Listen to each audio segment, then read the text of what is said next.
قصة الأمير والفقير. في يوم من الأيام، كان هناك أمير يسير في شوارع مدينته ليتفقد أحوال الناس، وبينما هو يمشي، رأى رجلاً فقيراً يجلس على الأرض وثيابه ممزقة ووجهه متعب.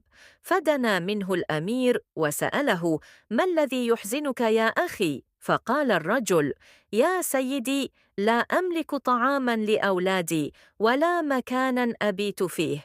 فأمر الأمير حرسه بأن يأخذوه إلى القصر، فأطعمه وأعطاه ثياباً جديدة، ثم وفر له عملاً في المدينة، وقال له: من يرحم الناس يرحمه الله.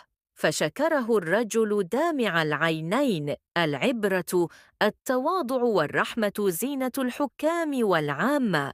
قصص قصيرة مهارة عظيمة. اشترك الآن.